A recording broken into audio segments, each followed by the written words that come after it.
Tropical storms and hurricanes can mean a mix of high winds, surging waves, flooding, and destruction.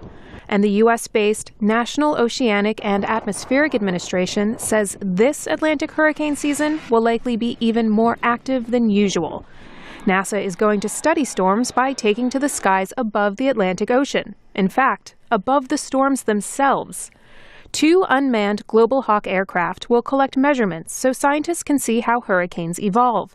It's the second year of NASA's Hurricane and Severe Storm Sentinel, or HS3 field campaign, says Scott Brown, a research meteorologist at NASA. What we're really after scientifically is to better understand the relative roles of the environment and those intercore processes in the formation and intensification of hurricanes in the Atlantic.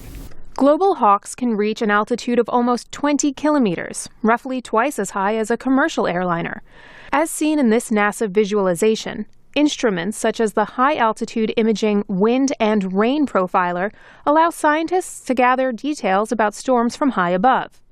The Global Hawks will monitor the environment near the storms to see how surrounding conditions affect their intensity and gather data about the storms themselves. One craft will deploy dropsondes, instruments that measure temperature, humidity, pressure, wind speed, and wind direction from above the storm down to the surface. NASA says the Global Hawks are loaded with state-of-the-art equipment, and HS3 Principal Investigator Brown says there are benefits to using unmanned aircraft in this research. With the Global Hawk, we can fly for up to about 28 hours.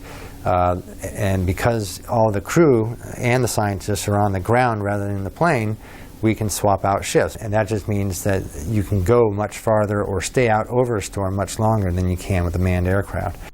Researchers will analyze the data in depth after the field campaign, but Brown says they also plan to do a quick analysis and share that information. The HS3 mission also looks into something else that perplexes researchers. So in addition to wind speed and wind direction, we're also interested in temperature in the environment, particularly in association with something called the Saharan air layer. It's a very hot, dry, dusty air mass that comes off of Africa. Scientists debate whether Saharan dust fuels or suppresses the development of tropical storms.